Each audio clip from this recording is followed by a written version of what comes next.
তো number one কি গেল যে ভাই আসলে প্রথমে আপনি চয়েস করলেন কি ইউকে আপনার জন্য ভালো অপশনস, বেস্ট পসিবল অপশনস আপনার জন্য ইউকে। দেন আপনাকে সিলেক্ট করতে হবে যে আপনি কোন সিটিতে যাচ্ছেন।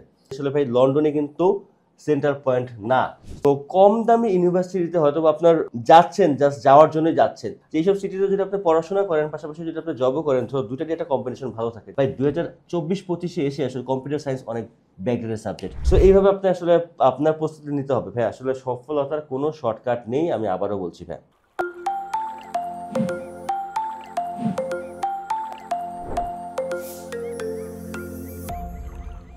হ্যালো ড্রিমার্স, আসসালামু আলাইকুম। আমি Barshan, founder and CEO of Triploy. So নতুন ভিডিও নিয়ে আসা মানে নতুন কোনো সাকসেস স্টোরি অথবা কোনো ইনফরমেশন। সো আজকে হবে ইনফরমেটিভ ভিডিও একটা।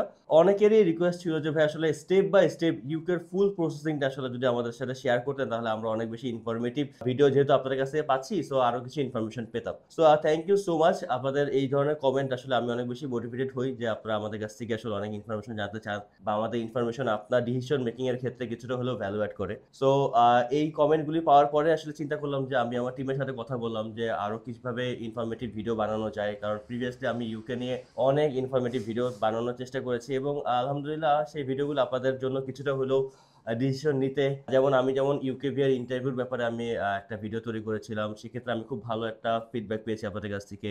এবং আমাদের যে পডকাস্টগুলি হচ্ছে বিভিন্ন ইউনিভার্সিটি রিপ্রেজেন্টেটিভের সাথে এবং আমাদের বেশ কিছু স্টুডেন্ট যারা ইউকেতে বর্তমানে রয়েছে তাদেরকে নিয়েও আমরা বেশ কিছু পডকাস্ট করেছি এবং সামনেও অনেক সাকসেস স্টোরি এবং পডকাস্ট আসবে আপনাদের জন্য। তো আজকে চিন্তা করলাম যে আসলে একটা স্টুডেন্ট যখন ইউকেতে যায়, একটা স্টুডেন্টের অনেক বেশি টেনশন থাকে, অনেক বেশি কিউরিয়াস থাকে, তারা আসলে অনেক ইনফরমেশন নিয়ে অনেক বেশি কনফিউশন ক্রিয়েট করে যে আসলে একেকজন এক এক কথা বলছে, আসলে কোনটা সঠিক কোনটা ভুল, কিভাবে আমি আসলে আমার ফাইলটা প্রস্তুত করব, এই ধরনের অনেক ধরনের কোশ্চেন থাকে আসলে। সো আমি আজকে একটা ভিডিও তৈরি করতে যাচ্ছি, হয়তো বা এই ভিডিওটা একটু লং হবে কারণ অনেক ইনফরমেশন যেহেতু। চেষ্টা করবো আসলে যতটুকু শর্টের মধ্যে ভিডিওটা সব শেষ করা যায় সব ইনফরমেশন দিয়ে। সো এই ধরনের ইনফরমেশন যদি আপনাদের আরো ভবিষ্যতে লাগে অথবা যদি মনে করেন যে আমাদের এই চ্যানেল থেকে আপনি অনেক বেশি ইনফরমেশন পাচ্ছেন অথবা ভ্যালু অ্যাড করার মতো ইনফরমেশন পাচ্ছেন, তাহলে অবশ্যই প্লিজ সাবস্ক্রাইব করবেন। এবং যদি মনে করেন যে ইনফরমেশনটা আপনার ফ্রেন্ডের সাথেও দরকার, ফ্রেন্ডের জন্য দরকার, তাহলে কিন্তু ভিডিও লিঙ্কটা আপনার ফ্রেন্ডের সাথে শেয়ার করতে পারেন, তাহলে সে কিছুটা হলেও বেনিফিট পাবে অথবা তার ডিসিশন নিতে হেল্প হবে। সো ইউকেতে স্টেপ বাই স্টেপ কি কি প্রিপারেশন নেওয়া উচিত আমি যদি বলি, ফার্স্টলি যে একটা স্টুডেন্ট যখন দেশের বাইরে পড়াশোনা করতে যায় তাকে আসলে তার ডেস্টিনেশনটা চয়েস করা দরকার। যদি আপনার ডেস্টিনেশন যদি ইউকে হয় তাহলে অবশ্যই আপনাকে চয়েস করতে হবে যে আপনি কোন সিটিতে যাবেন এবং কোন ইউনিভার্সিটিতে যাবেন। আসলে আমার কাছে পার্সোনালি আমার মনে হয় যে আসলে ইউনিভার্সিটির জন্য সিটির থেকে সবচেয়ে বেশি দরকার হলো যে আপনি কোন ইউনিভার্সিটিতে যাচ্ছেন তা ঠিক করা, কারণ সেই ইউনিভার্সিটি আপনি যদি ব্যাচেলর হন আপনি কিন্তু 3 বছর আপনি আপনার ব্যাচেলর ডিগ্রিটা করবেন, যদি মাস্টার্সে যান সেক্ষেত্রে আপনার 1 বছরের মাস্টার্সটা আপনি ওখানে করবেন। সো যেই জায়গাতে যে ইউনিভার্সিটি আপনি ইনভেস্ট করবেন সেই ইউনিভার্সিটি থেকে অবশ্যই আপনাকে একটা ভালো একটা ফিডব্যাক পেতে হবে, ভালো একটা রেজাল্ট, ভালো একটা কোর্স কারিকুলাম আপনাকে সেখান থেকে শিখে নিয়ে বের হতে হবে। সো ইউনিভার্সিটির লোকেশনের থেকে আমার কাছে বেশি প্রেফারেন্স মনে হয় যে আপনার ইউনিভার্সিটির র্যাঙ্কিং এবং ইউনিভার্সিটির রেপুটেশন। সো আপনি আসলে এরকম আসলে অনেক ইউনিভার্সিটি রয়েছে, আসলে আমরা খুব বেশি ইউনিভার্সিটিকে প্রমোট করতে চাই না বা বলতেও চাই না ইউনিভার্সিটিগুলি, যে ইউনিভার্সিটিগুলি কি হয়েছে যে আসলে তাদের মেইন ক্যাম্পাসটা হয়তো বা অন্য কোনো লোকেশনে বা তারা তাদের ব্রাঞ্চ ক্যাম্পাস লন্ডন বেসিসে দিয়ে রেখেছে। আসলে এই ধরনের আসলে ইউনিভার্সিটিগুলি আমার কাছে পার্সোনালি মনে হয় যে আসলে অ্যাভয়েড করা উচিত, কারণ যেহেতু আপনি একটা ভালো একটা অ্যামাউন্ট আপনি এখানে ইনভেস্ট করবেন, জাস্ট খালি যদি আপনি আসলে ইউনিভার্সিটি গেলেন আর আসলেন এখানে আপনি কিছু শিখে বের হতে পারলেন না, বা তাদের কোর্স কারিকুলামই আসলে ওরকম অ্যাট্রাকটিভ না, বা তাদের কোর্স কারিকুলাম যে মডিউলগুলি রয়েছে, সাবজেক্ট রয়েছে, সেই মডিউলগুলো হয়তো বা আপনার বর্তমানের মডিউলের সাথে ম্যাচ করছে না, এই ধরনের ইউনিভার্সিটি থেকে অবশ্যই আপনাকে অ্যাভয়েড করতে হবে। এই ধরনের ইউনিভার্সিটির টিউশন ফিস কিন্তু তুলনামূলক অন্যান্য ইউনিভার্সিটি টিউশন ফিস থেকে একটু কম হয়। তো কম দামি ইউনিভার্সিটিতে হয়তো আপনার যাচ্ছেন, জাস্ট যাওয়ার জন্য যাচ্ছেন, তখন কি হয় যে আমি কম দামি টিউশন ফিস বলতে চাচ্ছি এইভাবে যে আসলে যদি আপনার একটা ভালো একটা ইউনিভার্সিটি যেটার প্রপার ক্যাম্পাস রয়েছে, প্রপার আপনার তাদের কোর্স কারিকুলাম রয়েছে, তাদের ফ্যাকাল্টি রিচ ফ্যাকাল্টি রয়েছে, সেই ইউনিভার্সিটির টিউশন ফিস হয়তো বা 14,000 পাউন্ড বা 16,000 পাউন্ড বা 18,000 পাউন্ড, বাট আপনি একটা ইউনিভার্সিটিতে যাচ্ছেন যে ইউনিভার্সিটি আসলে জাস্ট খালি ক্যাম্পাসই একটা রয়েছে, যেটা লন্ডনের মধ্যে একটা বিল্ডিং এর মধ্যে ক্যাম্পাস বা ছোট্ট একটা ক্যাম্পাস, টিচার হয়তো বা বাইরে থেকে ভাড়া করে নিয়ে আসছে, অথবা মনে করেন যে জাস্ট খালি নাম কামাস্তে আসলে তারা জাস্ট কোর্সগুলো ওপেন করে রয়েছে, এরকম কিন্তু আমরা দেখেছি বিভিন্ন দেশে কিন্তু এই ধরনের ইউনিভার্সিটি রয়েছে, ইনস্টিটিউশন রয়েছে, কলেজ রয়েছে, যেখানে জাস্ট খালি নাম কামাস্তে আসলে টিচারদেরকে দিয়ে জাস্ট ক্লাস চালিয়ে নিচ্ছে এবং বাংলাদেশি স্টুডেন্টরা সেখানে পড়তে যাচ্ছে। নট অনলি বাংলাদেশি স্টুডেন্টরা, ইন্ডিয়া বা সাউথ এশিয়া থেকে অনেক স্টুডেন্ট সেখানে পড়তে যাচ্ছে জাস্ট খালি ডিগ্রিটা নেওয়ার জন্য। আসলে এই ডিগ্রিতে আসলে কোনো কিছুই হবে না। সো এই ধরনের টিউশন ফিস, এই ধরনের ইউনিভার্সিটি টিউশন ফিস কিন্তু 10,500, 12,000, 13,500 মধ্যে পাওয়া যায়। বাট এই ধরনের ইউনিভার্সিটি অবশ্যই আপনাকে অ্যাভয়েড করতে হবে, কারণ ভাই আপনি কিন্তু অনেকগুলি টাকা দিয়ে আপনি আপনার পড়াশোনা করতে যাচ্ছেন। সো আলটিমেটলি যদি 2-3 হাজার পাউন্ডের গ্যাপের কারণে আপনি যদি একটা আজে বাজে ইউনিভার্সিটি থেকে আপনি আপনার ব্যাচেলর কমপ্লিট করেন বা মাস্টার্স কমপ্লিট করেন, দিন শেষে কিন্তু আপনার ইনভেস্টমেন্টটা পুরোটাই চলে যাবে। সো অবশ্যই আপনাকে ইউনিভার্সিটি চয়েস করতে হবে, ভালো র্যাঙ্কিং ইউনিভার্সিটি, যে ইউনিভার্সিটিতে পড়লে পরে আলটিমেটলি এখান থেকে আপনার গ্র্যাজুয়েশন শেষ করার পরে আপনার পিআরের জন্য আসলে তাকাতে হবে না, পিআর আপনার পিছনে দৌড়াবে। কারণ কি, ভালো ইউনিভার্সিটি ভালো কোর্সে যখন একটা স্টুডেন্ট যখন পড়াশোনা করে সেখান থেকে কিন্তু আউটকামটা খুব ভালো আসে। আর আপনি একটা নাম কমার্স একটা ইউনিভার্সিটিতে যাচ্ছেন, যে ইউনিভার্সিটির টিউশন ফিস অথবা একটু কম, বাট আপনি পড়লেন, আপনার জীবনে কোনো ভ্যালু অ্যাড করতে পারলেন না, আপনার একাডেমিক ডিগ্রিতে আসলে আপনি ওই ইউনিভার্সিটি পড়াশোনা করেছেন, ওকে ফাইন, তুমি ট্রাই করে দেখো, কিছু চাকরি পাইতে পারো, নাও পাইতে পারো। সো এই ধরনের যদি একটা ফিডব্যাক আপনি পান তাহলে আসলে আপনার ইনভেস্টমেন্ট আপনার পুরোটাই চলে। সো সেই কারণে আসলে বলবো যে আপনার ডিসিশন মেকিং এর ক্ষেত্রে আপনি কিছু লোকেশন আমরা আজকে শেয়ার করছি, এই লোকেশনের এইসব ইউনিভার্সিটি নাম বলছি না আমি কোনো। তো এইসব লোকেশন আপনি কিন্তু আপনার চয়েস লিস্টে রাখতে পারেন যখন আপনি ইউকেটাকে আপনি সিলেক্ট করে ফেলবেন। সো ফার্স্টলি আপনি চয়েস করলেন ইউকে আপনার হায়ার স্টাডির ডেস্টিনেশন হিসেবে, দেন আপনাকে সিটিগুলি চয়েস করতে হবে। ফার্স্টলি সবার প্রথম ফার্স্ট চয়েস থাকে লন্ডন। সো লন্ডন অবশ্যই ভালো একটা সিটি, যে লন্ডনে আপনার ভালো জব অপরচুনিটিস রয়েছে, পাশাপাশি বেশ কিছু ভালো ইউনিভার্সিটি রয়েছে, যেমন লন্ডন সাউথ ব্যাংক, গ্রিনউইচ, দেন লন্ডন মেট্রোপলিটন। সো এরকম আরও আপনার কুইন্সমেরি ইউনিভার্সিটি রয়েছে, দেন আরও বেশ কিছু ইউনিভার্সিটি রয়েছে খুব ভালো ভালো ranking university, Middlesex university. So এগুলি আপনার চয়েস লিস্টে রাখতে পারেন। পাশাপাশি হলো গিয়ে যে যদি বলি লন্ডনের পরে সবচেয়ে বড় সিটিগুলির কথা, দেন ম্যানচেস্টার আসবে, বার্মিংহাম আসবে, এডেনবার্গ আসবে, কার্ডিফ আসবে, লিডস আসবে, পোর্টসমাউথ আসবে, ব্রিস্টল আসবে। সো মেইনলি এই কয়টা সিটিতেই ম্যাক্সিমাম স্টুডেন্ট, বাংলাদেশ স্টুডেন্টরা সহ সাউথ এশিয়ার স্টুডেন্টরা যাচ্ছে। সো ম্যানচেস্টার অনেক ভালো একটা সিটি, ম্যানচেস্টারের মধ্যে ইউনিভার্সিটি অফ চেস্টার রয়েছে, ইউনিভার্সিটি অফ ম্যানচেস্টার রয়েছে। So university of Chester tuition fees কিন্তু তুলনামূলক অন্যান্য ইউনিভার্সিটি থেকে কিছুটা হলেও কম, বাট তাদের র্যাঙ্কিং কিন্তু অনেক ভালো র্যাঙ্কিং। সো বিশেষ করে যারা মেডিকেল স্টুডেন্ট যারা রয়েছেন, যারা ইউকেতে মেডিকেলের জন্য পড়তে যাচ্ছেন, যেমন এমপিএইচ রয়েছে, মাস্টার অফ পাবলিক হেলথ, দেন আপনার বায়োমেডিক্যাল অনেক ধরনের কোর্স রয়েছে, এবং আপনার ফার্মাসিউটিক্যাল অনেক কোর্স রয়েছে। এইগুলি কিন্তু আপনি ইউনিভার্সিটি অফ চেস্টার থেকে করতে পারেন। মোটামুটি টিউশন ফিস হয়ে থাকে 13 থেকে 13,500, 14,000 পাউন্ডের মতো আপনার স্কলারশিপ। So course to course depend করে টিউশন ফিসগুলি, বাট আপনার মোটামুটি রেঞ্জ শুরু হয় 12 থেকে 14-15,000 পাউন্ডের মতো আপনি বেশ ভালো ভালো কোর্স পেয়ে যাবেন। দেন বার্মিংহামের কথা যদি বলি, বার্মিংহামের মধ্যে বেশ কিছু ভালো ভালো ইউনিভার্সিটি রয়েছে। দেন নাম্বার 1 অ্যাস্টন ইউনিভার্সিটি রয়েছে, ওলভারহ্যাম্পটন ইউনিভার্সিটি রয়েছে, বার্মিংহাম সিটি ইউনিভার্সিটি রয়েছে। সো এই ইউনিভার্সিটিগুলি কিন্তু বার্মিংহামের মধ্যে one of the best university. So এই ইউনিভার্সিটিগুলি আপনি ট্রাই করতে দেখতে পারেন। টিউশন ফিস অন অ্যান এভারেজে 13 থেকে 14,000, 15,000 পাউন্ড হয়ে থাকে। এবং অ্যাস্টনের ক্ষেত্রে টিউশন ফিসটা একটু বেশি, বাট অ্যাস্টনে আপনাকে অবশ্যই চিন্তা করতে হবে যে অ্যাস্টন একটা ইউকের টপ র্যাঙ্ক ইউনিভার্সিটিগুলির মধ্যে কিন্তু অ্যাস্টন। সো টপ 20 ইউনিভার্সিটি যদি আপনি থিঙ্ক করেন ইউকের মধ্যে, এর মধ্যে কিন্তু অবশ্যই অ্যাস্টন একটা টপ 20-র মধ্যে একটা ইউনিভার্সিটি। সো এবার এইখানে কিন্তু অনেক দারুণ দারুণ কোর্স রয়েছে, যেমন আমরা দেখেছি ডাটা সায়েন্স রয়েছে, বিজনেস অ্যানালিটিক্স রয়েছে, রোবোটিক সায়েন্স নিয়ে বিভিন্ন কোর্স রয়েছে, আপনার অটোমেশন নিয়ে অনেক কোর্স রয়েছে। সো এই কোর্সগুলিতে আপনি যদি পড়ে বের হন অ্যাস্টন থেকে, যখন আপনি অ্যাস্টন গ্র্যাজুয়েট হবেন, আসলে আপনাকে জব ফিল্ডে আশা করা যায় যে আসলে আপনার আর কোনো বেগ পেতে হবে না। আপনি আপনার ব্যাচেলর বা মাস্টার্স কমপ্লিট করার পরেই কিন্তু আপনি অ্যাস্টন থেকে যদি আপনার ব্যাচেলর বা মাস্টার্স কমপ্লিট করেন, দেখবেন যে আসলে আপনার জবটা খুব ভালোভাবেই পেয়ে যাচ্ছেন। কারণ ভাই আসলে আপনি যত গুড় তত মিষ্টি, আসলে আমরা এটা জানি, কিন্তু আমরা সবসময় বাংলাদেশি যারা রয়েছেন তা আসলে এই জিনিসটা আসলে আমরা দেখে আসছি যে আসলে যত গুড় তত মিষ্টি। সো ইউকেতে যদি আপনি পড়াশোনায় ইনভেস্ট করতে চান, অবশ্যই আপনাকে অ্যাস্টন টাইপস ইউনিভার্সিটিগুলো আপনাকে অ্যাপ্লাই করতে হবে, যেমন ইউনিভার্সিটি অফ ম্যানচেস্টার রয়েছে, ব্রুনেল ইউনিভার্সিটি রয়েছে। সো এগুলি কিন্তু ইউকের মধ্যে টপ র্যাঙ্ক ইউনিভার্সিটি। এইসব ইউনিভার্সিটিতে যদি একটা ছেলে পড়াশোনা শেষ করে, সে যদি একটা প্রপারলি একটা ভালো একটা রেজাল্ট নিয়ে বের হতে পারে, দেন তাকে নিয়ে কিন্তু আমি দেখেছি যে কারাকারি শুরু হয়ে যাচ্ছে যে কোন জায়গায় সে জব করবে। আসলে এই ধরনের স্টুডেন্টের আসলে আপনার ওই পিয়ারের জন্য যে মানুষের হাতে পায়ে ধরতে হয়, স্পন্সরশিপ জব কিনে নিতে হয়, আসলে আমার মনে হয় যে এই ধরনের স্টুডেন্টের জন্য আসলে এই ধরনের কোনো ধরনের কিছু চিন্তা করতে হয় না।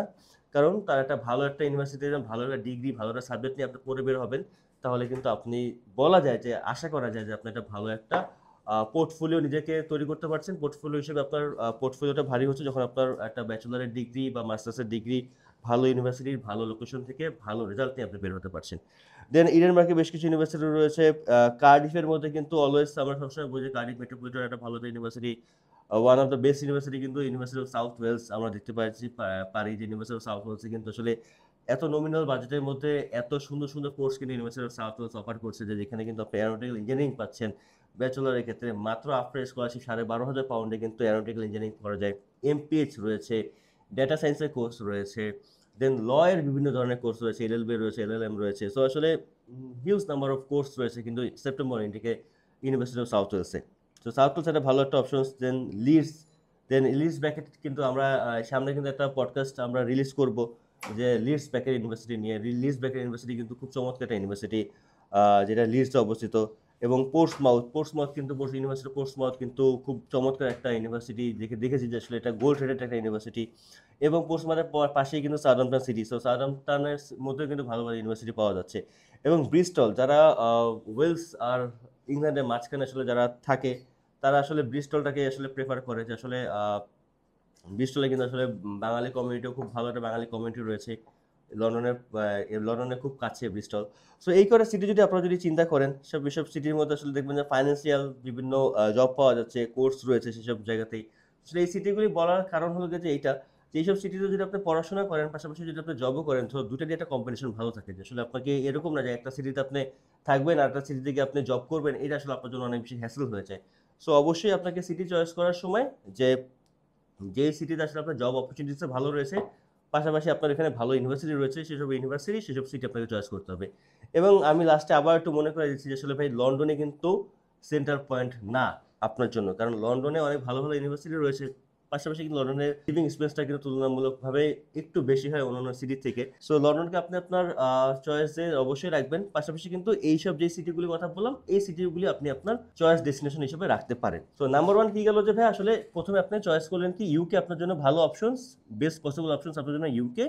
দেন আপনাকে সিলেক্ট করতে হবে যে আপনি কোন সিটিতে যাচ্ছেন। লন্ডন ভালো সিটি, আবার বলছি, বাট লন্ডনের লিভিং কস্ট অনেক বেশি। সো লন্ডনের পাশাপাশি আপনার কনসিডারেশনে এইসব সিটিগুলো আপনি রাখতে পারেন। আপনার ভালো একটা ইউনিভার্সিটি, এইসব সিটিতে কোন কোন ভালো ইউনিভার্সিটি রয়েছে সেইগুলি চয়েস করে আপনি অ্যাপ্লাই করে দেবেন ইউকের জন্য। তো প্রথমে ইউকে, দেন সিটি।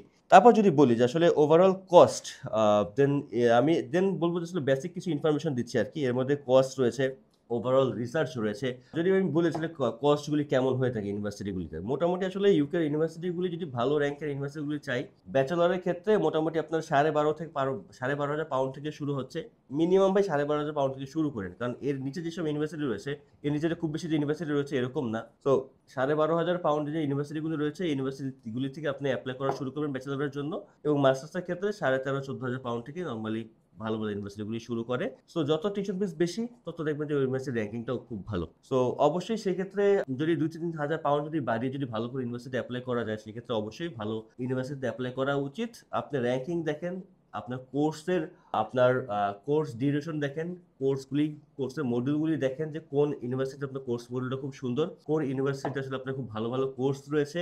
জেনারিক যে সিএসসিতে পড়ছে, আমি সিএসসি ভাই রাইট নাও সায়েন্স স্টুডেন্টের জন্য অনেক ব্যাকডেটেড সাবজেক্ট। ডেটা সায়েন্স নিয়ে পড়েন, এআই নিয়ে পড়েন, আর্টিফিশিয়াল ইন্টেলিজেন্স নিয়ে পড়েন, আপনি অ্যানালিটিক্যাল সাবজেক্ট নিয়ে পড়েন, এগুলি ভাই upcoming subject. CSC Bangladesh student যা জিজ্ঞেস করবেন কম্পিউটার সায়েন্স ভাই 2024-25 এসে আসলে কম্পিউটার সায়েন্স অনেক ব্যাকডেটেড সাবজেক্ট। বিজনেসের ক্ষেত্রেও বিজনেস ম্যানেজমেন্ট বা এমএসসি ম্যানেজমেন্ট, এগুলি অনেক আগের সাবজেক্ট, এগুলি বাদ দেন।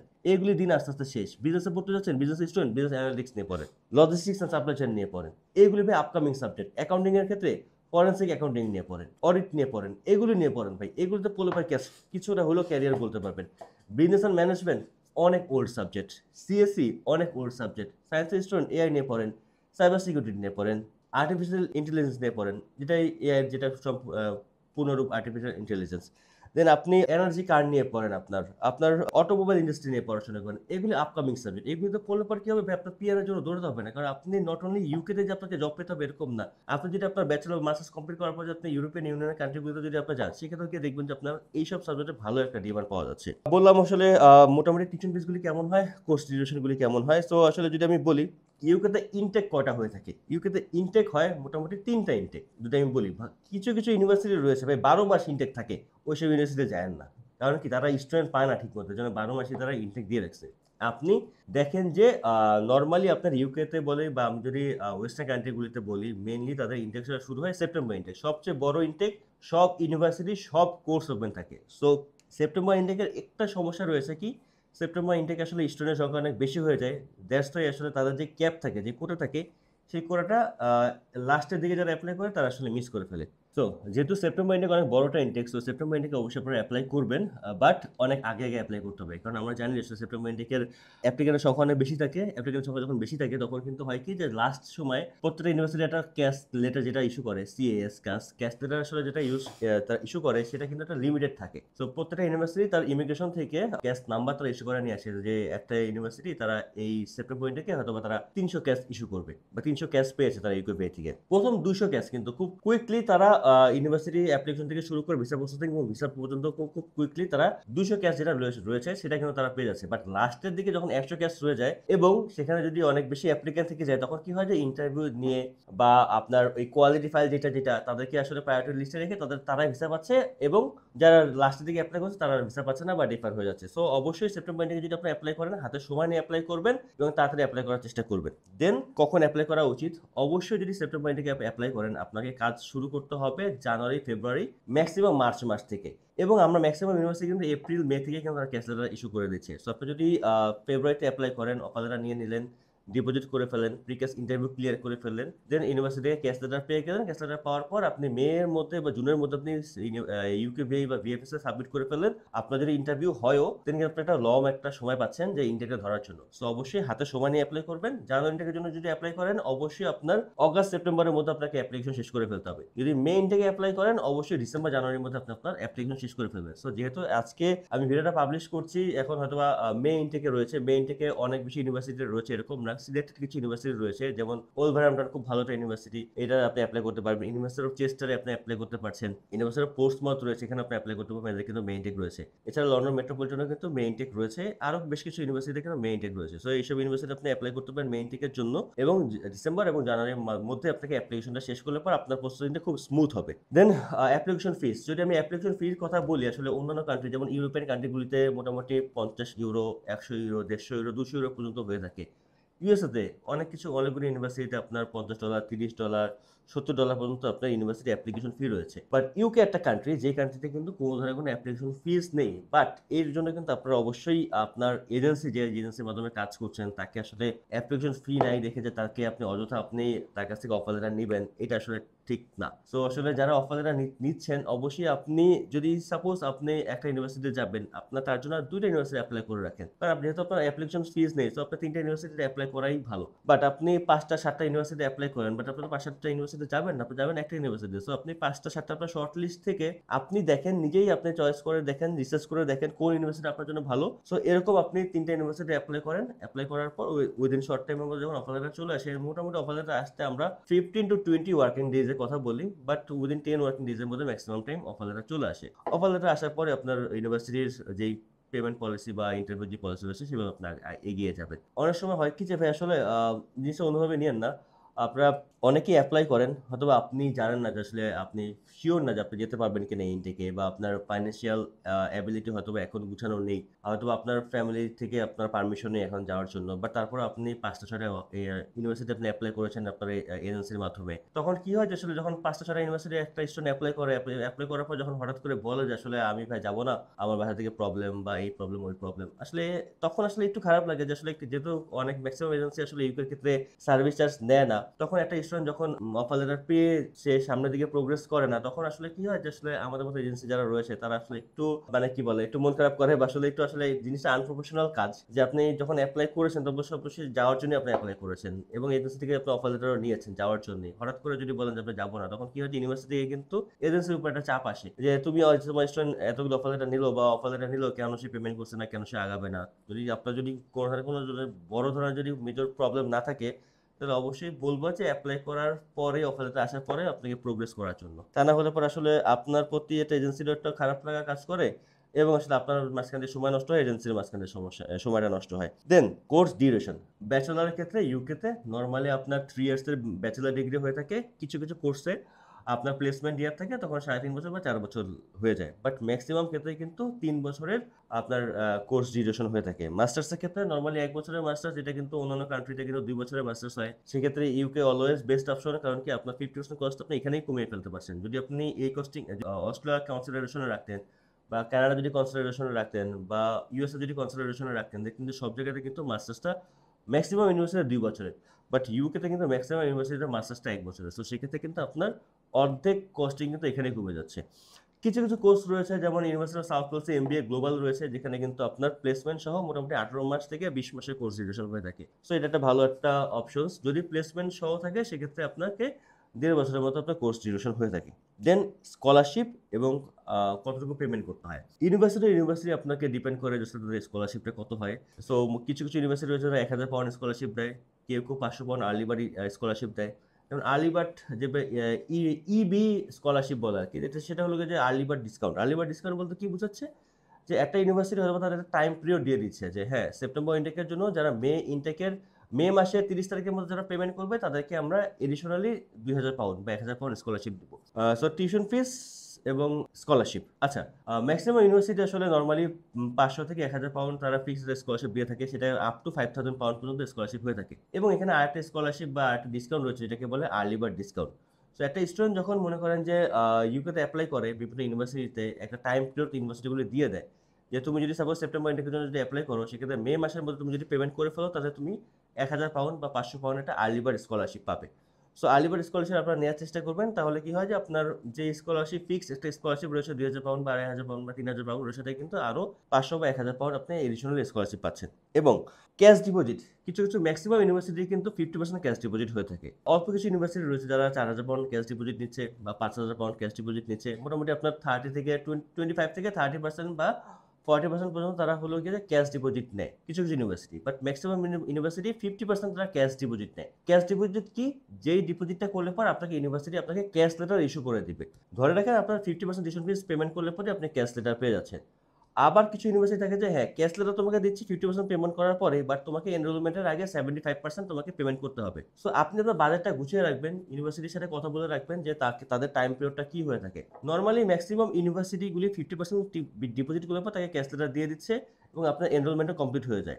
কিছু কিছু ইউনিভার্সিটি রয়েছে যারা 50% টিউশন ফিস পেমেন্ট করার পরেও তাদেরকে বাকি টিউশন ফিস একটা টাইম পিরিয়ড দিয়ে দিচ্ছে। যেমন ইউনিভার্সিটি অফ সাউথ ওয়েলস, তারা কিন্তু আপ টু 7 ইনস্টলমেন্ট থেকে 8 ইনস্টলমেন্ট পর্যন্ত তারা দিচ্ছে। ইনস্টলমেন্ট বলতে কি বোঝাতে যাচ্ছি আমি এখানে, যে সাপোজ আপনার টিউশন ফিস 12,000 পাউন্ড, আপনি 6,000 পাউন্ড পেমেন্ট করেছেন, বাকি রয়েছে 6,000 পাউন্ড। বাকি এই 6,000 পাউন্ড আপনি 7টা বা 8টা ইনস্টলমেন্টে আপনি প্রত্যেকটা মাসে মাসে আপনি ইউনিভার্সিটিকে পেমেন্ট করতে পারবেন। কিছু কিছু ইউনিভার্সিটি রয়েছে যারা 2টা ইনস্টলমেন্ট দিবে, বাট একটা ইনস্টলমেন্টের মেয়াদ কি দিবে, এনরোলমেন্টের পরে 4 মাসে একটা মেয়াদ দিচ্ছে, 4 মাস পর তাকে একটা পেমেন্ট করতে হবে 25%, আবার 4 মাস পরে তাকে 25%। দ্যাট মিনস আপনার ভিসা হওয়ার আগে আপনি 50% পেমেন্ট করছেন এবং ভিসা হয়ে যাওয়ার পরে ইউকে যাওয়ার 8 মাসের মধ্যে বাকি যে 50% রয়েছে সেটা পেমেন্ট করতে হবে। সো এইভাবে আসলে ইউনিভার্সিটি টিউশন ফিসগুলি এবং তাদের যে স্কলারশিপগুলি রয়েছে তারা এইভাবে তারা ডিস্ট্রিবিউশন করে রাখে।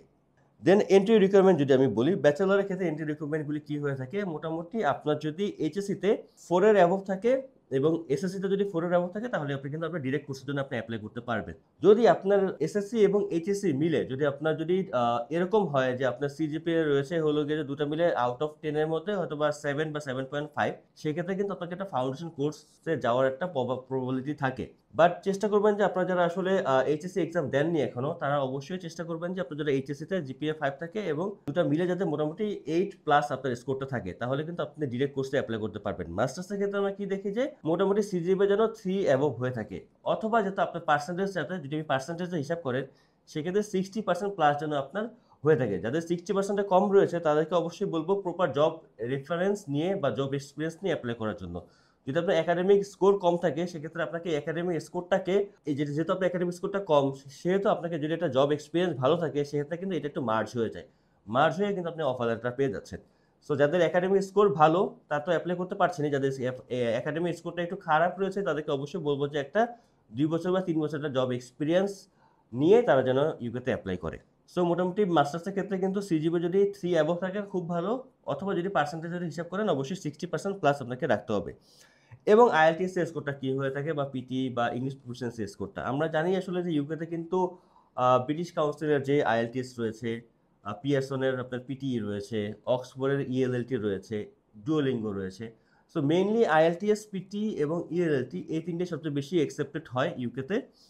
ডুওলিঙ্গো দিয়ে অল্প কিছু ইউনিভার্সিটিতে অ্যাপ্লাই করা যাচ্ছে। আগে ডুওলিঙ্গোর অ্যাকসেপ্টেন্সটা অনেক হাই ছিল, অনেক ইউনিভার্সিটি অ্যাকসেপ্ট করতো, বাট রাইট নাও আসলে বিভিন্ন কারণে আমি আসলে বলতে চাচ্ছি না, বাট না বলেও পারি না।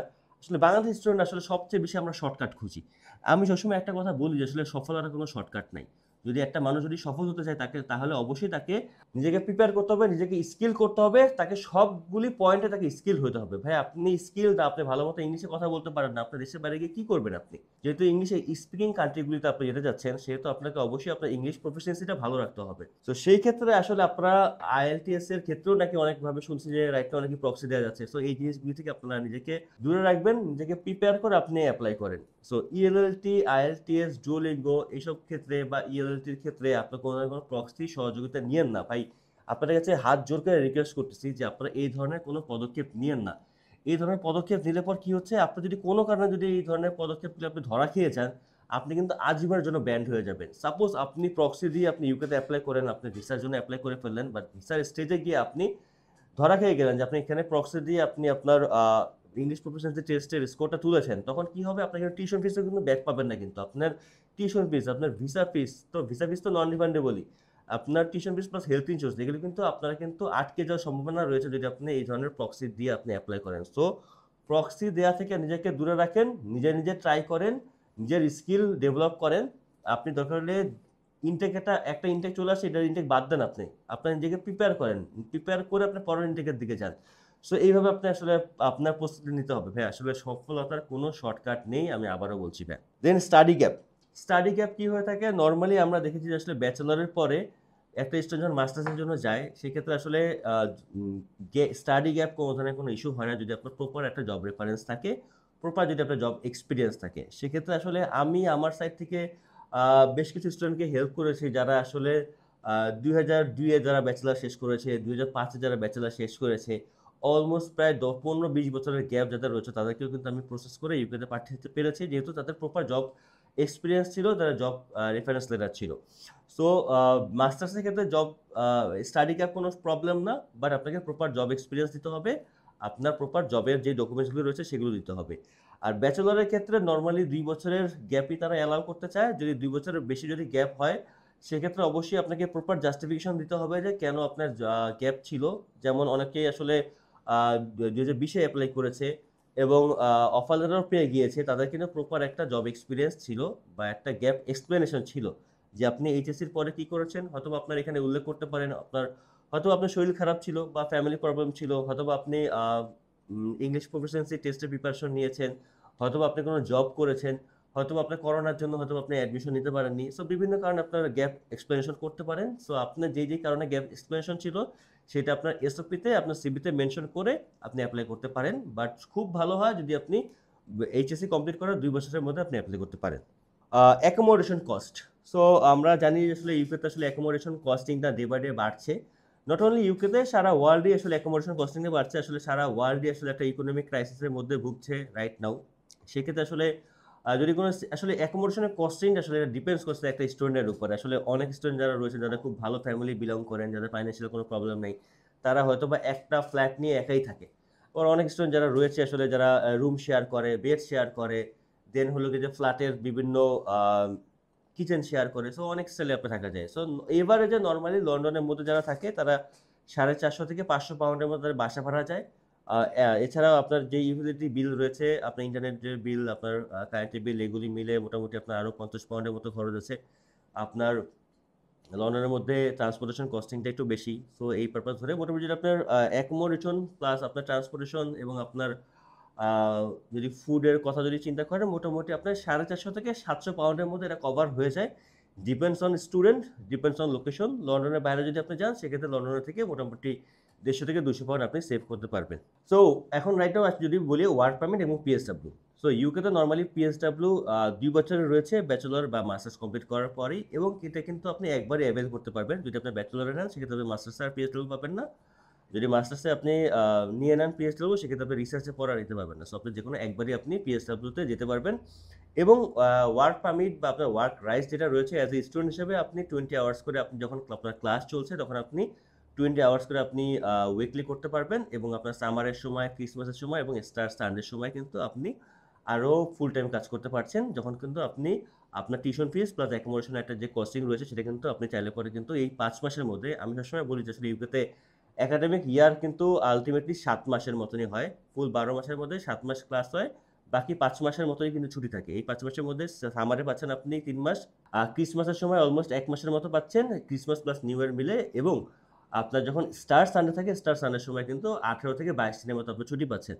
সো মোটামুটি আপনি 5 মাসের মতো ছুটি পাচ্ছেন। এই 5 মাসের মধ্যে আপনাকে ফুল টাইম জব করে অনেক স্টুডেন্ট যারা রয়েছেন, যারা মিডল ক্লাস ফ্যামিলি থেকে বিলং করেন, তারা কিন্তু এই 5 মাসের মধ্যে কিন্তু তারা জব করে তাদের ফুল 1 বছর টিউশন ফিস প্লাস অ্যাকোমোডেশন অনেকেই ম্যানেজ করতে পারছে। সো এটা একটা ভালো একটা দিক। যারা আসলে একটু অর্থনৈতিক সংকটের মধ্যে থাকেন বা চিন্তা করছেন আসলে গিয়ে ওখানে ইউকেতে গিয়ে আমি আমার টিউশন ফিস প্লাস অ্যাকোমোডেশন তুলতে পারবো কিনা, তারা কিন্তু এই 5 মাসের ভ্যাকেশনটা আপনারা কাটাতে পারেন। এই 5 মাসের ভ্যাকেশনের মধ্যে আপনি আপনার টিউশন ফিস প্লাস অ্যাকোমোডেশনের যে কস্টিং রয়েছে সেটা তুলে কিন্তু আপনি আপনার একাডেমিক ইয়ারের পড়াশোনার ক্ষেত্রে কিন্তু আরও মনোযোগী হতে পারেন। এবং বাকিটা সময় কিন্তু আপনি 20 আওয়ার্স করে আপনি কাজ করতে পারছেন। সো মান্থলি যদি আপনি 80 আওয়ার্স যদি হয়, তো সেক্ষেত্রে কিন্তু মোটামুটি 800 থেকে 1000 পাউন্ড বা 1200 পাউন্ডের মতো আপনি ইনকাম করতে পারবেন। এবং মিনিমাম ওয়েজেস কিন্তু রাইট নাও ইউকেতে 11.65। দেন যদি বলি পিআর পসিবিলিটি, সো ইউকেতে একটা মৃত্যু রয়েছে যে আসলে ইউকেতে পিআর পাওয়া যায় কি যায় না, বা ইউকেতে পিআর পাওয়া যায়, তা না হলে কিন্তু এত বড় বাংলাদেশি কমিউনিটি হতো না। আপনি লন্ডনের দিকে যদি তাকান, লন্ডনে আসলে অনেক জায়গায় রয়েছে যেখানে বাংলাতে লেখা রয়েছে, যেমন আপনার হোয়াইট চ্যাপেল স্টেশন, যেটা হোয়াইট চ্যাপেল স্টেশনে কিন্তু দেখবেন যে ইংলিশে লেখার পাশাপাশি কিন্তু বাংলাতেও লেখা রয়েছে হোয়াইট চ্যাপেল, এবং অনেক বাংলাদেশি রেস্টুরেন্টও রয়েছে। তো আসলে এত রেস্টুরেন্ট বা এত মানুষ যারা বাঙালি রয়েছে, তারা কি সবাই কি আপনার কি বলে অবৈধ হিসেবে রয়েছে? তারা কিন্তু অবৈধ হিসেবে নেই, তারা কিন্তু বৈধতা নিয়ে রয়েছে। তো আসলে ইউকেতেও কিন্তু পিআর পাওয়া যায়, বাট ইউকেতে পিআর পেতে হলে আপনাকে কিছু ক্রাইটেরিয়া ফলো করতে হবে। যেমন আপনি যখন পিএসডব্লিউতে থাকবেন, সেই সময় যদি আপনি যদি কোনো ধরনের কোনো স্পন্সর জব ম্যানেজ করতে পারেন, দেন ইউকেতে পিআর পাওয়ার নিয়ম হচ্ছে কি যে আপনাকে স্পন্সর রুটে স্পন্সরশিপ জব পেতে হবে, এবং সেখানে আপনাকে 5 ইয়ার্স কন্টিনিউ করতে হবে। এবং যদি 5 ইয়ার্স কন্টিনিউ করতে পারেন, এবং যদি সেখানে যদি আপনার স্যালারি যদি 38,700 পাউন্ডের মতো যদি হয় আপনার স্যালারি পার ইয়ার, সেক্ষেত্রে কিন্তু আফটার 5 ইয়ার্সের পরে কিন্তু আপনি আইএলআর এর জন্য অ্যাপ্লাই করতে পারছেন। That means independent leave to remain. এবং যদি আপনি এনএইচএস এ জব করেন, দ্যাট মিনস আপনার ন্যাশনাল হেলথ সার্ভিসের আন্ডার যদি কোনো জব করেন, সেক্ষেত্রে কিন্তু আপনাকে 21,500 পাউন্ড যদি আপনার ইনকাম ইয়ারলি ইনকাম হয়, তাহলে কিন্তু আপনি 5 ইয়ার্স এই রুটে কাজ করার পরে আপনি আইএলআর এর জন্য অ্যাপ্লাই করতে পারবেন। দ্যাট মিনস আইএলআর পেয়ে যাওয়া মানে কিন্তু ওয়ান কাইন্ড অফ বলা যায় যে আপনি হ্যাঁ পাসপোর্ট পেয়ে যাচ্ছেন, কারণ আইএলআর 1 বছর থাকার পরে আপনি পাসপোর্টের জন্য অ্যাপ্লাই করতে পারবেন। সো ইউকেতেও পিআর পাওয়া যায়, অবশ্যই পিআর পাওয়া যায়। সেক্ষেত্রে আপনাকে অবশ্যই স্কিল হতে হবে, আপনার নেটওয়ার্কিং স্কিল বাড়াতে হবে, আপনার কমিউনিটি বাড়াতে হবে, সবার সাথে ভালো সম্পর্ক রাখতে হবে, তাহলে দেখবেন একটা না একটা খোঁজ আপনি পেয়ে যাচ্ছেন, একটা না একটা সোর্স আপনি পেয়ে যাচ্ছেন। সো অবশ্যই ইউকেতে পিআর পাওয়া যায়, তা না হলে কিন্তু এত বড় বাংলাদেশি কমিউনিটি কোনোভাবেই সম্ভব ছিল না। দেন কীভাবে অ্যাপ্লিকেশন করবেন, অ্যাপ্লিকেশনের পুরো প্রসেসিংটা আমি একটু শর্টলি বলে দিচ্ছি। এতক্ষণ তো বললাম যে আসলে নর্মালি এফএকিউগুলি কী কী আসে, চেষ্টা করেছি এখন পর্যন্ত আসলে যে জিনিসের উপর কথা বলতে হয় বা কথা বলা উচিত সেইসব বিষয়ে আসলে আমি কথা বলছি। দেন আসলে কি করা উচিত, আপনার ইউকে চয়েস করা শেষ, আপনার ইউনিভার্সিটি চয়েস করা শেষ, আপনার লোকেশন চয়েস করা শেষ, আপনার টিউশন ফিস জেনে গেছেন কত টাকা আপনার টিউশন ফিস, আপনি জেনে গেছেন আপনার অ্যাকোমোডেশন কস্টিং কত, আপনি জেনে গেছেন আপনার মিনিমাম ওয়েজেস কত, আপনি জেনে গেছেন আপনার আদার্স যে জিনিসগুলি রয়েছে, যে কখন অ্যাপ্লাই করতে হয়, কোন ইনটেকে অ্যাপ্লাই করতে হয়, আপনার রিকোয়ারমেন্ট কী, আপনার স্টাডি গ্যাপ আছে নাকি, সব কিছু আপনারা জেনে গিয়েছেন। আমি চেষ্টা করছি আপনাকে জানানোর জন্য এই ভিডিওর মাধ্যমে। দেন আপনার কি কাজ, আপনার কাজ হলো গিয়ে যে আপনার সব ডকুমেন্টসগুলি নিয়ে। এখন ডকুমেন্টসের চেকলিস্টের কথা যদি বলি, ডকুমেন্টসের চেকলিস্ট কী কী রয়েছে, আপনার অল একাডেমিক ট্রান্সক্রিপ্ট সার্টিফিকেট, আপনার সিভি, আপনার এসওপি, আপনার পাসপোর্ট, আপনার দুটো রেফারেন্স লেটার, একটা একাডেমিক রেফারেন্স লেটার, একটা job reference letter. Job reference লেটারের ক্ষেত্রে অবশ্যই আপনি আপনার যেখানে জব করছেন সেখানে বলবেন যে টিল নাও পর্যন্ত আপনাকে যেন জব রেফারেন্স লেটারটা দেয়। দ্যাট মিনস আপনি 2022-এর জানুয়ারি 1 তারিখে জয়েন করেছেন, এবং আপনি টিল নাও সেই কোম্পানিতে আপনি জব করছেন, এটা যেন মেনশন থাকে। তারপরে কি আসে, আপনার একাডেমিক রেফারেন্স লেটার, যে আপনি যেই টিচারের কাছ থেকে টিচারের কাছে যে কোর্স করেছেন, বা আপনার রেজিস্টার টিচার যে রয়েছে, বা আপনার যার আন্ডারে আপনি আপনার ব্যাচেলরের আপনার কি বলে এটাকে ইন্টার্নশিপ রিপোর্ট সাবমিট করেছেন, সেই টিচারের কাছ থেকে কিন্তু আপনি একটা একাডেমিক রেফারেন্স লেটার নিয়ে আসতে পারেন। এবং এই ডকুমেন্টসগুলি, দ্যাট মিনস আপনার অল একাডেমিক ট্রান্সক্রিপ্ট সার্টিফিকেট, আপনার দুটো রেফারেন্স লেটার, আপনার আইএলটিএস এর স্কোর বা ইংলিশ প্রফিশিয়েন্সি টেস্টের স্কোর, অথবা আপনার এমওআই যেটা আপনার রয়েছে ওটা দিয়ে, পাশাপাশি আপনার সিভি, এই ডকুমেন্টসগুলি দিলে পরে কিন্তু আপনি অ্যাপ্লাই করতে পারছেন। দেন অ্যাপ্লাই করার পরে আপনাকে হয়তোবা তারা কন্ডিশনাল অফার লেটার দিবে, তারা হয়তোবা আপনাকে আনকন্ডিশনাল অফার লেটার দিবে। তো যদি আনকন্ডিশনাল অফার লেটার দেয়, সেক্ষেত্রে আপনাকে চেক করতে হবে যে আপনার কন্ডিশন কী কী রয়েছে। হয়তো আপনার কোনো ডকুমেন্টস মিসিং রয়েছে, অথবা আপনার ইংলিশ প্রফিসিয়েন্সি টেস্ট বাকি রয়েছে, অথবা আপনার রয়েছে কি বাকি, যে আপনার যে টিউশন ফিসটা বাকি রয়েছে। সো এই কয়টা জিনিস যেটা যেটা কন্ডিশনে থাকবে, সেই কয়টা কন্ডিশন আপনাকে রিমুভ করার পর আপনি আনকন্ডিশনাল অফার লেটার পাবেন। আনকন্ডিশনাল অফার লেটার পাওয়ার পরে হয়তো আপনাকে একটা ইন্টারভিউ দিতে হতে পারে, অথবা অনেক সময় হয় যে আগে পেমেন্ট দেন ইন্টারভিউ, বা অনেক সময় হয় যে আগে ইন্টারভিউ দেন পেমেন্ট। চেষ্টা করবেন সেসব ইউনিভার্সিটি অ্যাপ্লাই করার জন্য, এইসব ইউনিভার্সিটিতে আগে ইন্টারভিউ হয় দেন পেমেন্ট হয়। সেক্ষেত্রে কিন্তু আপনি কিছুটা হলেও সেফ ছেড়ে থাকেন। দেন ইন্টারভিউ কমপ্লিট করে ফেলেছেন, দেন আপনি ইউনিভার্সিটি ডিপোজিট করে ফেলবেন। ডিপোজিট করার পর আপনাকে নর্মালি 4টা ডকুমেন্টস লাগে আপনাকে ক্যাশ লেটার পাওয়ার জন্য। সেই 4টা ডকুমেন্টস কি কি হয়? আপনার যেটা সুইফট কপি, যেটা আপনি টিউশন ফিস পাঠিয়েছেন ইউনিভার্সিটিতে, সেই ব্যাংকের মাধ্যমে যে টিউশন ফিস পাঠিয়েছেন, ব্যাংক আপনাকে একটা সুইফট কপি দিবে, সেই সুইফট কপি আপনি রাখবেন। দেন আপনার টিবি টেস্টের রিপোর্ট, যেটা আপনি আইওএম থেকে বা গ্রিন ডেটা থেকে যে টিবি টেস্ট করেছেন, সেই টিবি টেস্টের রিপোর্ট। দেন আপনার ব্যাংক স্টেটমেন্ট, দ্যাট মিনস ইউকেতে জানি যে আমরা 28 দিনের ব্যাংক স্টেটমেন্ট সাবমিট করতে হয়। সো আপনার ম্যাচিউর, দ্যাট মিনস 28 দিন প্লাস আপনার যে ব্যাংক স্টেটমেন্ট রয়েছে, সেই ব্যাংক স্টেটমেন্ট দিবেন। ব্যাংক সলভেন্সি সার্টিফিকেটটা আপনার ব্যাংকের ম্যানেজারের কাছ থেকে এনে আপনি ক্যাশ লেটারের জন্য অ্যাপ্লাই করবেন। দ্যাট মিনস কি 4টা ডকুমেন্টস, আমি আবারও বলছি, 1 সুইফট কপি, 2 টিবি টেস্টের report, 3 bank statement, 4 bank solvency. এই 4টা ডকুমেন্টস দিয়ে আপনি ক্যাশ শিল্ডে অ্যাপ্লাই করবেন। এবং আপনার কিন্তু প্রি ক্যাশ ইন্টারভিউটা এখন ম্যাক্সিমাম ইউনিভার্সিটিতে কিন্তু ক্যাশ শিল্ডের মাধ্যমে হয়ে থাকে। তো ক্যাশ শিল্ডে এই ডকুমেন্টসগুলো আপলোড করবেন এবং ক্যাশ শিল্ডের মধ্যে আপনি ইন্টারভিউ দিবেন। ইন্টারভিউতে পাস করা শেষ, আপনার ডিপোজিট করা শেষ, ইউনিভার্সিটি আপনাকে ক্যাশ লেটার দিয়ে দিবে। ক্যাশ লেটার দেওয়ার পরে আপনাকে ভিসার জন্য অ্যাপ্লাই করতে হবে। ভিসার জন্য অ্যাপ্লাই করার সময় প্রত্যেকটা স্টুডেন্ট একটা বড় ধরনের প্রবলেমের মধ্যে ফেস করে। যেই প্রবলেমটা কিন্তু আমি সবসময় স্টুডেন্টকে অ্যাপ্লাই করার সময় বলে দিই যে ভাই, আপনি যখন আপনি অ্যাপ্লাই করবেন, অবশ্যই কিন্তু আপনাকে অ্যাপ্লাই করার সময় আপনার একটা জিনিস রেডি রাখতে হবে, সেটা dual currency visa card. Dual currency visa card আপনি যে কোনো ব্যাংক থেকে নিতে পারেন, বাট ব্যাংকে যখন আপনি অ্যাকাউন্ট ওপেন করবেন, অবশ্যই ব্যাংকে জিজ্ঞেস করে নেবেন যে ভাই, আমি এই কার্ড দিয়ে কি আমি আপনার হেলথ ইন্স্যুরেন্স এবং ভিসা ফি পেমেন্ট করতে পারবো কি না। প্রত্যেকটা স্টুডেন্ট আসলে এই জায়গাতে এসে যখন ভিসা ফি এবং হেলথ ইন্স্যুরেন্স পেমেন্ট করতে হয়, সেই জায়গায় এসে তারা আটকে যায়। কারণ কি, তাদের কাছে ডুয়েল কারেন্সি ভিসা কার্ড থাকে না। যেহেতু এটা $300 বেশি, এবং বাংলাদেশ ব্যাংকের রুলস অনুযায়ী $300 বেশি যদি কোনো পেমেন্ট হয়, সেক্ষেত্রে আপনাকে ব্যাংকের কাছ থেকে অনুমতি নিয়ে আপনার পেমেন্ট গেটওয়েটা ওপেন করতে হবে। সো আমরা দেখেছি আসলে ইউকেতে কিন্তু হেলথ ইন্স্যুরেন্স পার ইয়ার 776 পাউন্ড হয়ে থাকে। সো আপনার কোর্স ডিউরেশন যতদিন, তার সাথে আপনি আরও হাফ ইয়ারলি অ্যাড করার পরে যেটা আসে, সেইটা কিন্তু আপনাকে পেমেন্ট করতে হয়। যদি আমি বলি যে আপনার ইউকেতে মাস্টার্সের কোর্স ডিউরেশন যদি 1 বছরের হয়, তাহলে আপনাকে 1.5 বছরের হেলথ ইন্স্যুরেন্স পেমেন্ট করতে হবে। দ্যাট মিনস কি 776 pound multiply by 1.5, that means আসে 1164 পাউন্ডের মতো আপনার আসে।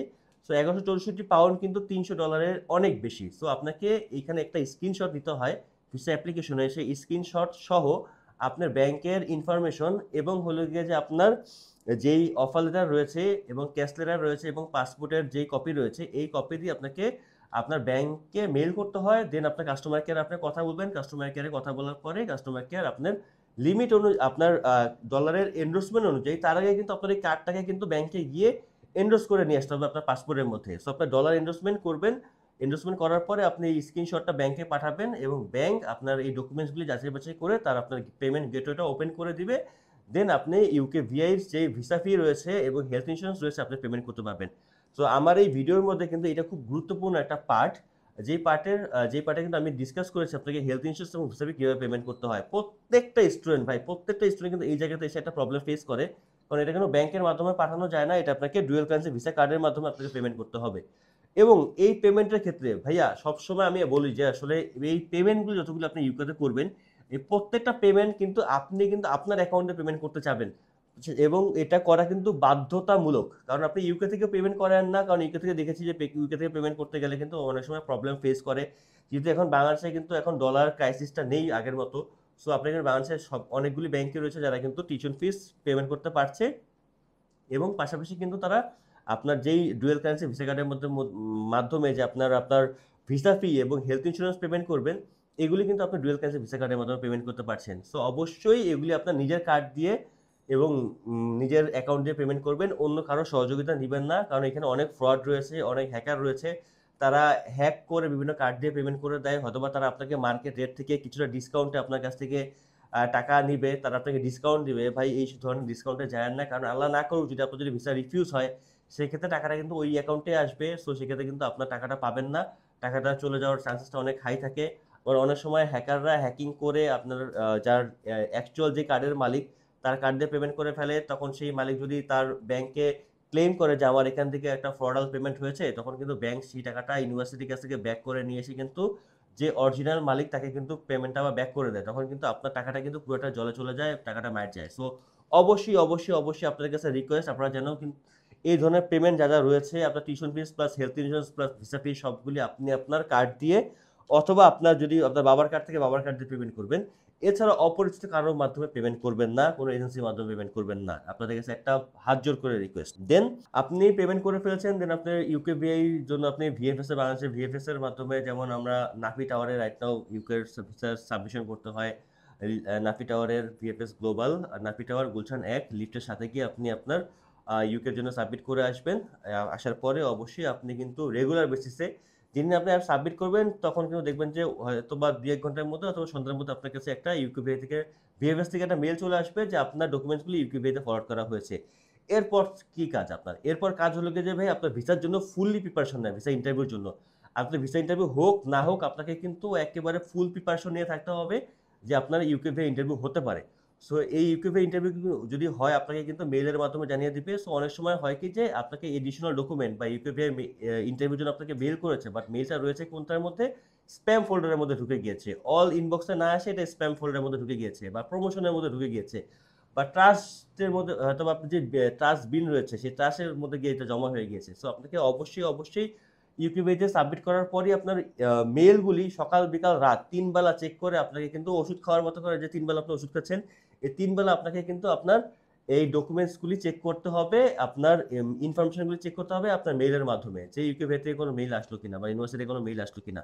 সো প্রত্যেকটা ফোল্ডার আপনি চেক করবেন, প্রত্যেকটা ইনফরমেশন আপনি চেক করবেন, প্রত্যেকটা যখনই মেইল আসবে তখনই কিন্তু ভালো মতো করে আপনি পড়বেন এবং আপনার এজেন্সির সাথে যোগাযোগ করবেন যে ভাই আমার কাছে এই মেইল আসছে, আমি কি ফিডব্যাক দেবো। সো ইন্টারভিউর মেইল আসার সম্ভাবনা অনেক বেশি যদি আপনি কোনো এভারেজ ইউনিভার্সিটিতে অ্যাপ্লাই করেন, সেক্ষেত্রে কিন্তু এই ইউকেভিআর ইন্টারভিউ আসার চান্সেসটা অনেক হাই। যদি আপনি ভালো ইউনিভার্সিটিতে অ্যাপ্লাই করেন, যেমন অ্যাস্টনের মতো ইউনিভার্সিটি যদি আপনি অ্যাপ্লাই করেন, সেক্ষেত্রে কিন্তু আমরা দেখেছি যে 6 দিনের মধ্যে ভিসা হয়ে গেছে কোনো ইন্টারভিউ ছাড়াই। সো দেন ইন্টারভিউ আসলো, ইন্টারভিউ প্রিপারেশন নিলেন, ইন্টারভিউ দিলেন, ইন্টারভিউ দেওয়ার পরে ইন্টারভিউয়ার আপনার উপর খুব খুশি হলো, ভিসা দিয়ে দিল। এখন কি কাজ? এখন কাজ হচ্ছে যে আপনার টিকিটটা ইস্যু করা। সো খুব কুইকলি টিকিটটা কাটতে হবে। টিকিটটা কেটে আসলে আপনাকে যেই জায়গায় আপনার ইউনিভার্সিটি, সেই এয়ারপোর্টে আপনি নামার চেষ্টা করবেন। যদি আপনার ইউনিভার্সিটি যদি হয় বার্মিংহামে, অবশ্যই বার্মিংহামে নামবেন। যদি লন্ডনের আশপাশে হয় তাহলে হিথ্রোতে নামবেন। যদি ম্যানচেস্টারের দিকে হয় তাহলে ম্যানচেস্টারে নামবেন। সো যেসব সিটিতে আপনার ইউনিভার্সিটি, সেই ইউনিভার্সিটি সিটিতেই আপনি ওই এয়ারপোর্টে নামার চেষ্টা করবেন। তাতে কিছুটা হলেও প্রবলেম আপনি কম ফেস করবেন। এবং যাওয়ার সময়, এয়ারপোর্টে যাওয়ার সময় চেকলিস্ট হিসেবে আপনার যেই সব ডকুমেন্টসগুলো আপনি ভিএফএস এ সাবমিট করেছেন সেই সব ডকুমেন্টস নিয়ে যাবেন। পাশাপাশি আপনার এখন যেহেতু ই ভিসা, সো ই ভিসা রেজিস্ট্রেশন করতে হয়। সো আমরা আমাদের স্টুডেন্টকে কিন্তু ই ভিসা রেজিস্ট্রেশনটা সুন্দর মতো করে দিচ্ছি। সো আরও অনেক কিছু ডকুমেন্টস আছে, সেই ডকুমেন্টসগুলো আপনাকে নিয়ে যেতে হবে। আপনার যেই প্রিকেস বা ভিসা ইন্টারভিউর সময় যেসব কোশ্চেন আছে, সেগুলো আপনি প্রিপারেশন নিয়েছেন, সেগুলির জন্য আবার একটু প্রিপারেশন নেবেন। প্রিপারেশন নিয়ে আপনি অ্যাপ্লাই করবেন। এই যেগুলি অ্যাপ্লাই করেছেন সেই ইনফরমেশনগুলি নিয়েই আপনি ইউকের জন্য ফ্লাই করবেন। ফ্লাই করার পরেই দেখবেন যে আসলে হয়তো ইমিগ্রেশন আপনাকে জিজ্ঞেস করবে আপনি কোন জায়গায় লোকেশনে থাকবেন, কোন ইউনিভার্সিটিতে গিয়েছেন, ইউনিভার্সিটি সম্পর্কে হয়তো কিছু জিজ্ঞেস করতে পারে, আপনার বাসা ভাড়া সম্পর্কে কিছু জিজ্ঞেস করতে পারে। সো এই ধরনের ইনফরমেশনগুলো আপনি আগে থেকে প্রিপারেশন নিয়ে যাবেন। সো এই ছিল মোটামুটি আপনার A to Z সব ইনফরমেশন ইউকেতে অ্যাপ্লাই করার সময়। আমি চেষ্টা করছি এই ভিডিওর মাধ্যমে আসলে কিছুটা হলেও যাতে একটু ভ্যালু অ্যাড করতে পারি, কিছু ইনফরমেশন দিতে পারি। হয়তোবা মানুষ মাত্রই ভুল, কিছু ইনফরমেশন হয়তোবা আপনার ছুটে গিয়েছে, অথবা আমার মনে আসছে না। যদি কোনো এই ধরনের কোনো প্রবলেম হয়, অবশ্যই আমাকে একটু ইনবক্স করবেন। আমি চেষ্টা করবো যে পরবর্তীতে একটা ভিডিও বানিয়ে আপনাকে দেওয়ার জন্য, আপনাদের সাথে শেয়ার করার জন্য। আসলে এই ইনফরমেশনগুলো আমি আমার কাছে রেখে কি হবে আসলে, যেটা আমি কারোর সাথে যদি শেয়ার নাই করতে পারি। সো আমি আসলে আমার ক্ষুদ্র অভিজ্ঞতা, আমি লাস্ট 5 বছর ধরে এই ইন্ডাস্ট্রিতে কাজ করছি এবং প্রত্যেকটা জিনিস আমি দেখে দেখে শিখেছি যে এই স্টুডেন্ট কোথায় কোথায় প্রবলেম ফেস করে, বা কোন কোন ইনফরমেশনগুলি আসলে ল্যাকিংস রয়েছে বা সোশ্যাল মিডিয়াতে নাই।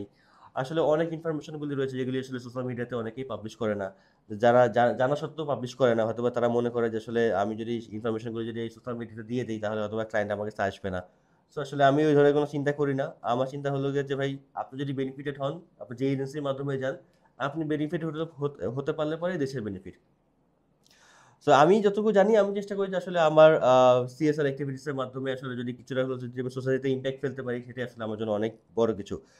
সো ফান্ড আপনাকে কত দেখাতে হবে, সো এই ব্যাপারে একটু কথা বলি ব্যাংক স্টেটমেন্ট সলভেন্সি নিয়ে। যেহেতু আমি একটু আগে বলেছি যে ব্যাংক স্টেটমেন্ট সলভেন্সি আপনাকে মোটামুটি 28 দিনের জন্য দেখাতে হবে। সো ব্যাংক অনেক বড় একটা ইম্পর্টেন্ট ব্যাপার বাংলাদেশ স্টুডেন্টের জন্য। আসলে ব্যাংকটা আসলে কীভাবে রেডি করবেন বা কত টাকা আপনাকে রাখতে হয়। নর্মালি আমরা জানি যে আসলে ইউকে ভিআই কী করে যে তাদের রিকোয়ারমেন্ট অনুযায়ী আপনাকে রিমেইনিং টিউশন ফিস প্লাস 1 বছরের অ্যাকোমোডেশন আপনাকে দেখাতে হয় আপনার ব্যাংক স্টেটমেন্ট সলভেন্সিতে। সেটা হতে পারে আপনার নামে, হতে পারে আপনার স্পাউসের নামে, হতে পারে আপনার প্যারেন্টসের নামে। সো সেক্ষেত্রে অ্যামাউন্টটা কত আসে?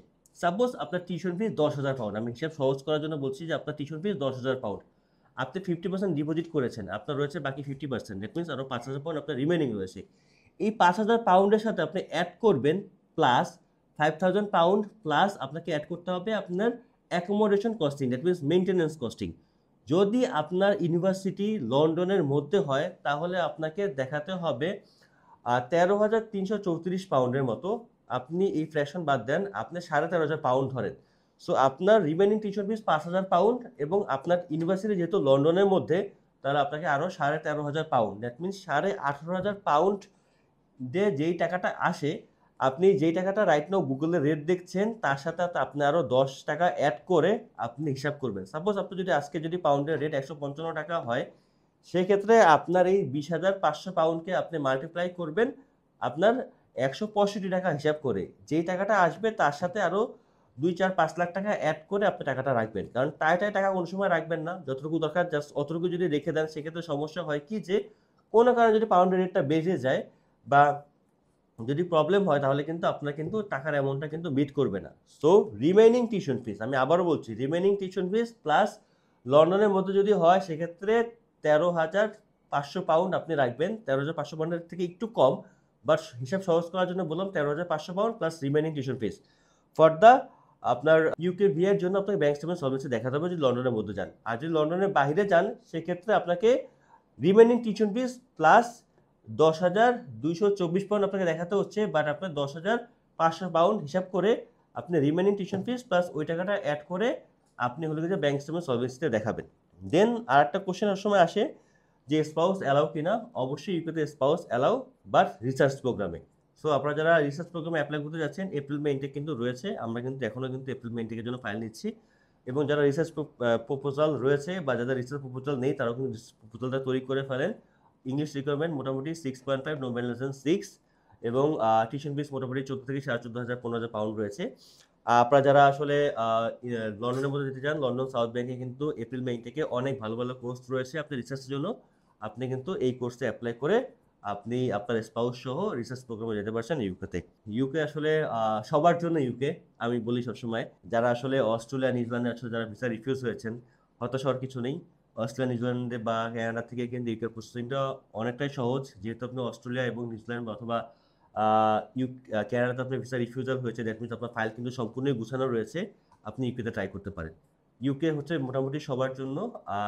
অনেক বেশি যে আপনার ব্যাংক স্টেটমেন্ট সলভেন্সি লাগবে, অনেক বেশি ডকুমেন্টস লাগবে এরকম না।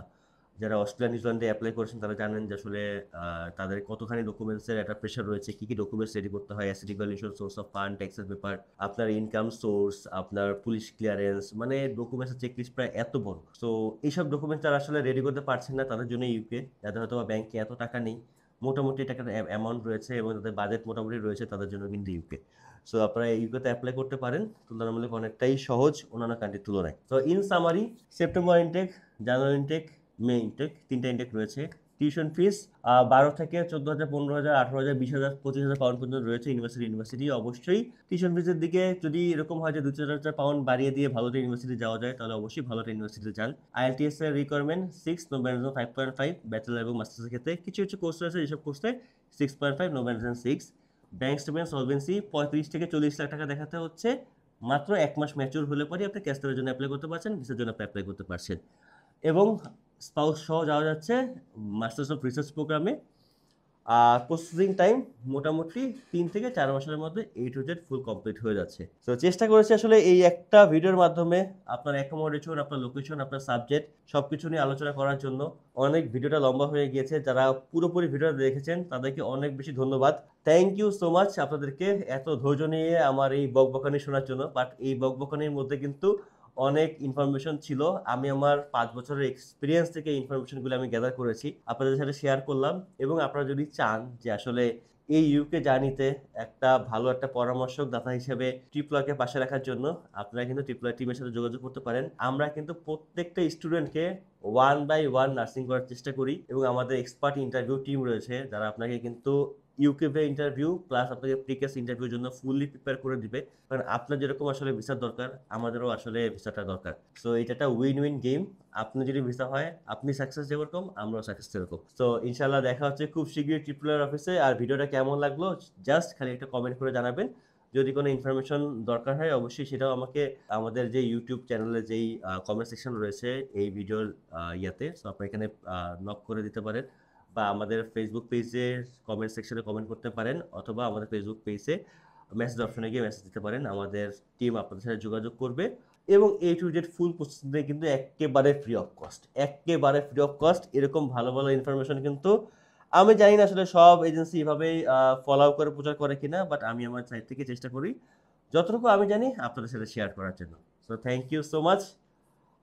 Sorry for the long video. আসলে এখানে আসলে বড় না করে আসলে আমার কোনো উপায় ছিল না। খুব শর্টে আসলে ইনফরমেশনগুলি দেওয়াটা একটু tough. Thank you so much.